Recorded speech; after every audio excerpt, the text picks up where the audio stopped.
I want to talk about the spiritual root of substance addiction because addiction is inherently a spiritual disease. Now, sometimes addiction has an epigenetic link, an ancestral trauma link.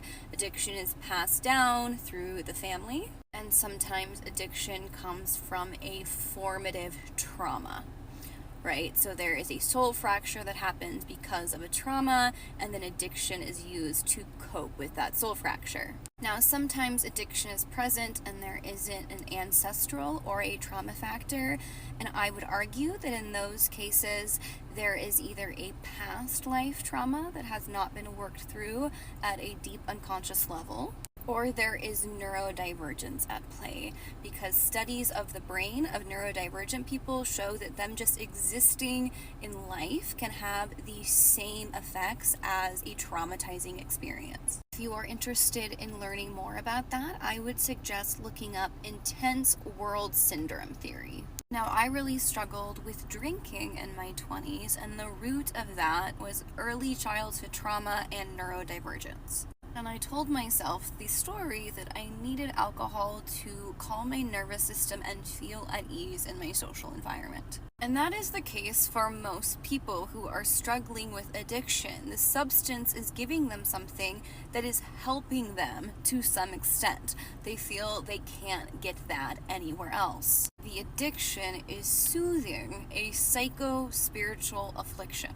And most substances provide a cheap ticket to some type of spiritual transcendence. Let me explain. Substances allow you to bypass a dysregulated nervous system or the contraction of the mind or the ego. Bringing this to the archetypes of astrology, addiction is Neptunian in nature. The planet Neptune is a higher octave of Venus. It represents unity consciousness, the oceanic oneness of all that is. In Neptune consciousness, we long to leave the mundane world behind to transcend with something numinous. In addiction, we transcend the limitations of sobriety to have some type of enhanced state of being. So in addiction, we are always pushing the boundaries between life and death. But very quickly, addiction becomes a trap, a chain, a prison, because we are bypassing the wellness, the health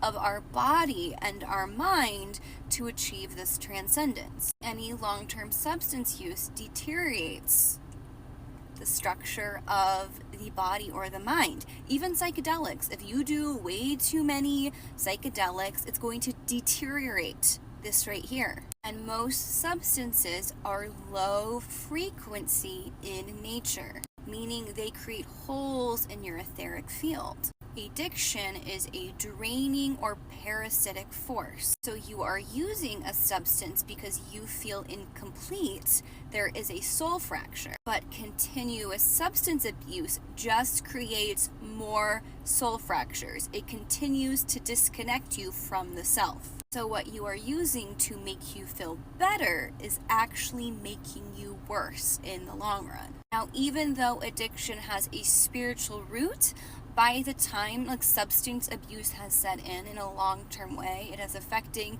the mind, the psyche, and the body. So don't hear me saying that spiritual work alone will cure your substance abuse. This work of healing addiction is integrative. It needs to be addressed on the physical level, the mental and emotional level, and also on the spiritual level.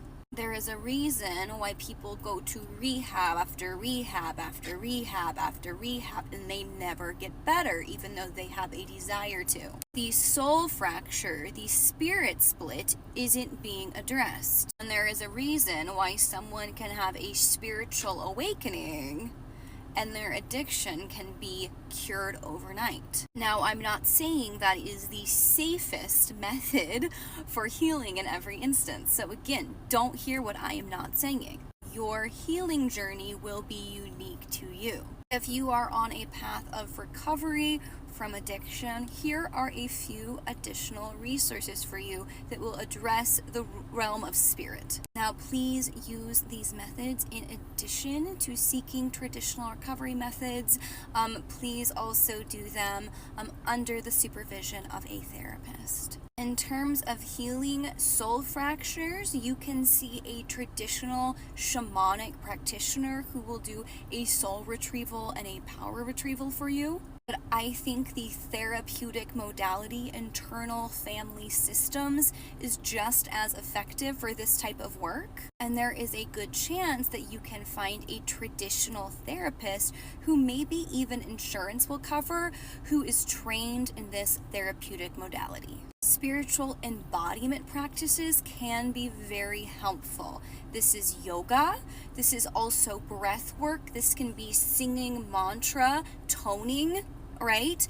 And also something like sound healing, vibrational frequency healing. The practice of tarot is a very helpful mirror for keeping you accountable to yourself on your journey.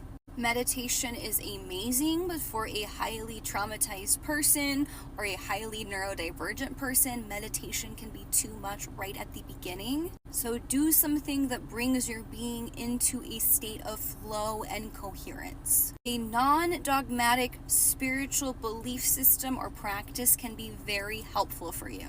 Buddhism is great. There are several recovery programs that are based on Buddhism. Not to mention the therapeutic modality DBT, also based in Buddhist thought. The path of Bhakti and Tantra is also so suited to this work. I have videos about both of these spiritual paths if you are interested in learning more. And I just want to say, I am not a healthcare practitioner. I have just used these modalities to help myself and others on this journey. And I am not saying spirituality is the only answer for freedom from addiction. I am saying it is part of the answer. Even though addiction has a spiritual root, by the time that substance abuse has taken over, it has manifested, again, at the mental, emotional, and physical level. So healing needs to address all of these areas of our being.